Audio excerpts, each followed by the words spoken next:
한미 미사일 지침이 42년 만에 완전 해제된 것은 미사일 주권을 확보하려는 한국 정부와 중국의 군사력 팽창을 견제하려는 미국의 이해관계가 맞아떨어진 결과다.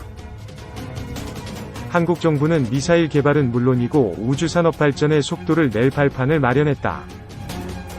미국은 중국을 사정권에 둔 미사일을 동맹국에 배치해 중국을 우회 견제하는 효과를 거둘 수 있게 됐다.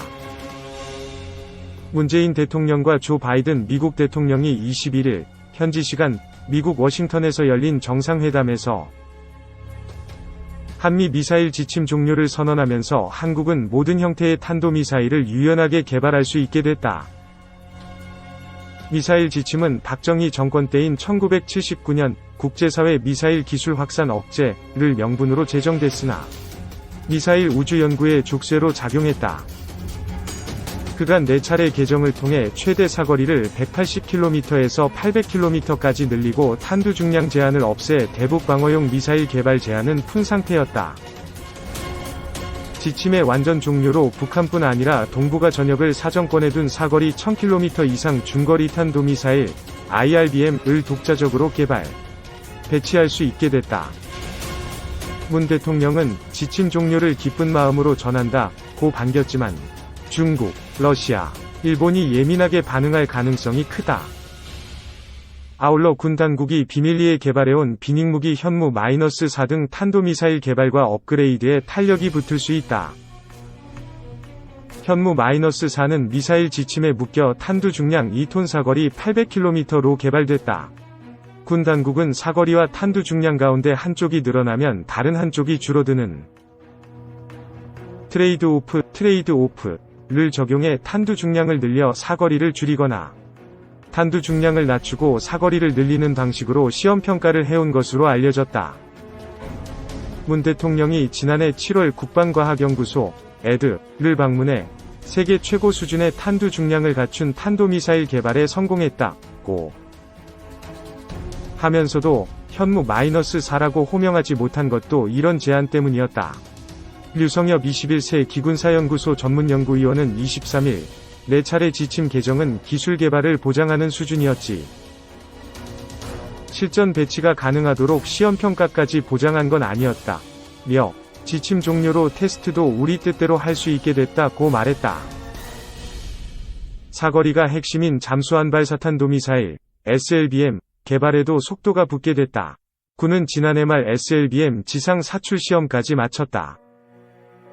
인공위성 발사용 우주로켓과 탄도미사일은 개발 원리가 사실상 같은 만큼 우주산업도 활기를 띨 것으로 보인다. 특히 군사위성 발사용 로켓 개발 전망이 밝아졌다. 지난해 4차 개정 당시 우주발사체의 고체연료 사용 제한을 없앴지만 개정 대상은 군사용이 아닌 민간용이라 일정 부분 제약이 있었다. 사거리 5,500km 이상의 대륙간 탄도미사일 ICBM 개발도 이론적으론 가능하지만 당장 추진될 가능성은 크지 않다. 정확도가 떨어지는 ICBM 이 위력을 가지려면 재래식 탄두가 아닌 핵탄두를 탑재해야 하는데 핵 보유를 하지 못하는 한국 정부로선 ICBM 개발의 실익이 떨어진다. 2. 대신형 전술유도탄, 한 괴물, 현무-4 탄도미사일 맞대응. 북한이 자신들의 탄도미사일 발사에 우려를 표한 문재인 대통령을 비난했다. 그러면서 자신들의 신형 전술유도탄 개발을 정당화하는 차원에서 남한의 탄도미사일을 거론해 눈길을 끈다. 30일 김여정 노동당 부부장은 자신 명의 담화를 발표하고 문 대통령의 이른바 내로남불 행태를 꼬집었다. 남한이 탄도미사일을 개발하면 한반도 평화를 위한 일이고 북한이 만들면 우려를 자아내고 대화에 어려움을 주는 일이냐는 비난이 주된 내용이었다. 이날 김 부부장이 남한은 되고 북한은 안 되냐며 지적한 무기는 현무-4 탄도미사일로 보인다. 지난해 7월 문 대통령은 국방과학연구소를 방문해 현무-4 등의 무기를 둘러본 뒤 세계 최고 수준의 정확도와 강력한 파괴력을 갖춘 최첨단 전략무기들을 보니 참으로 든든하다며 독려한 바 있다. 우리의 현무 계열 미사일은 적 도발 시 지상 표적을 정밀 타격하는 지대지 공격용 탄도미사일이다. 지난해 시험 발사에 성공한 현무-4위 탄두 중량은 2T, 최대 사거리는 800km로 알려져 있다. 500kg 위 탄두 중량을 실을 수 있던 기존 현무-2 미사일에 비해 훨씬 크고 무거운 탄두를 장착할 수 있게 된 것이다. 특히 현무-4의 경우 사거리를 300에서 500km로 줄이면 탄두 중량을 4에서 5T 이상으로 키울 수 있어 괴물 미사일로도 불린다. 각국의 단거리 탄도미사일의 탄두 중량이 대체로 500kg 물결표 1T 수준이라는 점에서 4에서 5T 이상 되는 탄두를 실을 수 있는 무기는 전무후무하다는 평가다. 북한이 신형 전술유도탄이라고 명명한 이번 탄도미사일은 북한판 이스칸데르라고도 불리는 전술유도탄 KN-23의 개량형으로 추측된다. 북한은 이번 시험 발사를 두고 탄두 중량은 2.5톤, t, 사거리는 600km에 달했다고 주장하고 있다. 일각선 북한이 언급한 탄두 중량을 두고 우리의 현무-4를 위식한 수치가 아니냐는 관측이 나오고 있다. 자신들의 탄도미사일이 남한에 밀리지 않는다는 것을 과시하기 위해 탄두 중량을 지나치게 높였다는 분석이다. 이날 김 부부장이 문 대통령을 비난하며 콕 집은 무기도 현무-4인 점에서 북한이 이번 탄도미사일 시험 발사 과정서 우리의 현무-4를 위식했을 거란 목소리에 더욱 힘이 실리고 있다. 또 북한이 내놓은 미사일 발사거리도 우리 합동참모본부의 분석과는 다소 거리가 있어 주목된다. 합참은 북한의 신형 전술유도탄이 이번 시험에서 약 450km를 비행했다고 보고 있다. 다만 합참이 북한 미사일의 풀업 기동을 놓쳤을 가능성도 나오고 있다. 탄도 비행 중 특정 고도 이하에서 수평으로 활공하거나 하강 단계에서 재상승하는 풀업 기동이 가능하다면 미사일이 레이더에서 사라진 뒤에도 멀리까지 날아갈 수 있어 정확한 사거리를 재지 못했을 수 있다는 설명이다. 3. 한국의 벙커버스터 현무-4의 역사와 폭발력.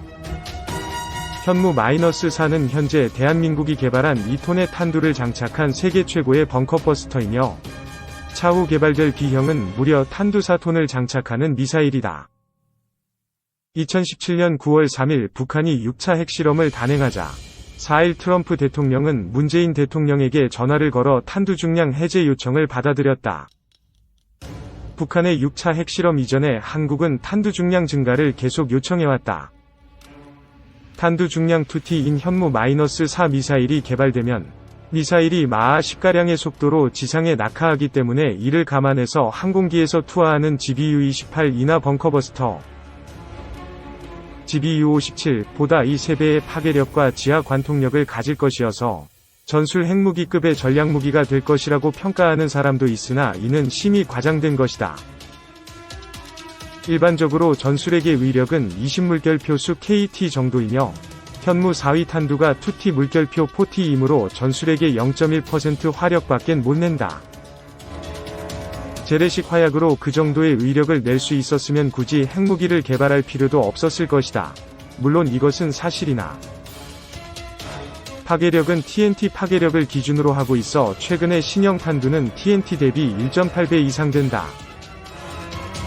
GBU-28 벙커버스터 중량 2.2톤 탄두 중량 286kg 5000psi 강화 콘크리트 6m 관통 지표면 30m 관통 GBU-57 벙커버스터 중량 14톤 탄두 중량 2.4톤 5000psi 강화 콘크리트 60m 관통 한국군은 GBU-57의 3배 관통력이라고 평가하므로 5000psi 강화 콘크리트 180m 관통 능력을 가진다는 의미인데 오보로 의심되며 5000psi 나되는 강화 콘크리트 벽을 180m 두께로 만드는 나라도 없고 그걸 뚫는다는 것도 비상식적이다.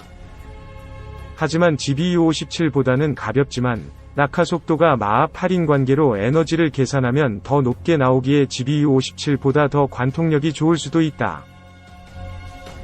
미국에서는 마하 0.9의 속도의 탄두 중량 450kg인 토마호크 미사일이 사실상 전술 핵무기급 성능을 갖는다고 평가한다. 여기서 전술 핵무기란 GPS가 개발되기 이전에 정확도가 낮은 탄도 미사일 시대의 전술 핵무기를 말한다. GPS의 개발로 토마호크 미사일의 정확도가 매우 높아져 쪽집게 스마트 공습이 가능해지자 예전에 부정확한 전술 핵미사일만이 파괴할 수 있었던 견고한 콘크리트 건물을 토마호크로 파괴할 수 있게 되었다. 한국군은 이미 관련 기술을 확보하고 있어서 2019년 현무-4 미사일의 양산과 동시에 실전 배치를 할 계획이다. 2020년 2월 18일 신형 현무 미사일에 관한 기사가 나왔다.